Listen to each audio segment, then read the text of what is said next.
All right, let's dive into a problem that I'm willing to bet every single API developer has run into. How do you build one backend that needs to talk to completely different kinds of users? Without accidentally showing sensitive data or just creating a complete nightmare of code. We're going to break down how to solve this and do it right. So this is the big question, right? You've got this API. Maybe it's for an e-commerce platform. You need your admins to see all the juicy internal details, but you also need your customers, the public, to see a much simpler, safer version of that exact same data. How do you pull off that split personality without tying your code in knots? And here's what that looks like in the real world. On the left, you've got the admin view. They need to see it all. The product name, the price, sure, but also the internal stuff, like the cost price and how much inventory is left. But on the right, the client view? No way. They should never see that internal data. They just get the name and the price. It's the same product, but it's living in two totally different worlds. Now, to solve this, a lot of developers, especially when they're in a hurry, reach for what feels like an easy shortcut. But trust me, this common approach is a total trap. It's one that almost always leads to a fragile, buggy app. Let's see what that looks like. And here we go. Step 1 on the road to ruin. A developer defines their product struct right inside the service layer. I mean, it seems to make sense, doesn't it? The service handles the business logic, so it ought to know what a product is. But just hold that thought. And this is where the problem really blows up. They do the exact same thing again, but this time in the repository layer, the part that talks to the database. So now you have two product structs, and they look identical. But here's the gotcha. As far as the Go compiler is concerned, these are two completely separate, incompatible types. You can't just pass one to the other. They're strangers. And this is where the pain really kicks in. You're now forced to write all this tedious, manual code just to copy data from the repository product to the service product. It completely violates the don't repeat yourself principle. You want to add one new field, like a product category?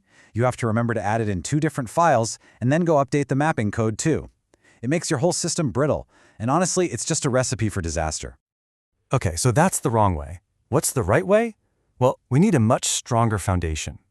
The real solution is all about creating a single source of truth for our data, a core principle of clean, layered architecture. A really clean architecture gives every part of your application one specific job. It all starts with the model layer, which is just for defining your data. Then the repository's job is to fetch that data. The service is there to apply your business rules, and the controller handles the web requests and talks to the outside world. Each piece knows its role and stays in its lane. So here's what that looks like in code. We define our product struct exactly one time in its own dedicated model package. This is it. This is the single source of truth that every other layer will use. Now you might notice those JSON -- tags on cost price and inventory. This is kind of like a quick first line of defense.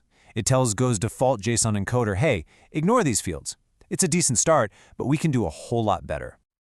To get real, ironclad control over what your API sends back, we need to introduce a super powerful pattern, the Data Transfer Object, or DTO. You can think of this as the ultimate gatekeeper for your data before it ever leaves your server. So what on earth is a DTO?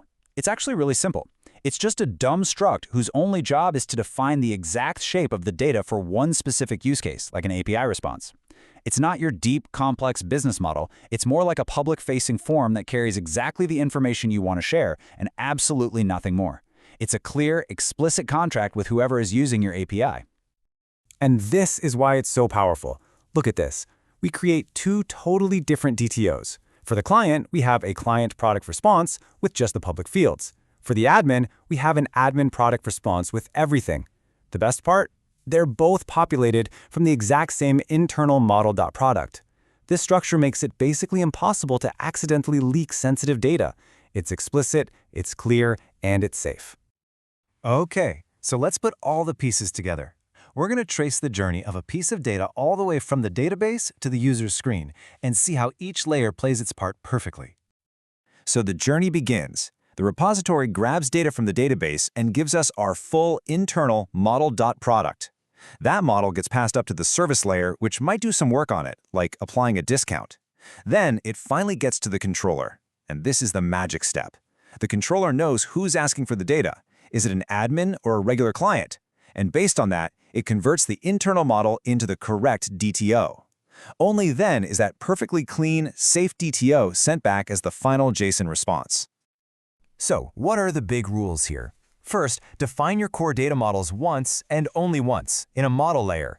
Never, ever duplicate those structs. Second, use DTOs as the final step to shape your API output for different users. And finally, let your layers do their jobs. Keep your business logic in the service and let your controllers worry about the presentation. That's it.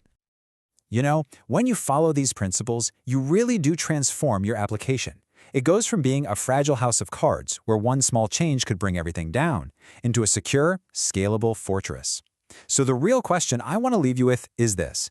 Take a hard look at your own projects. Is your API's architecture built to last, or is it just waiting for a windy day?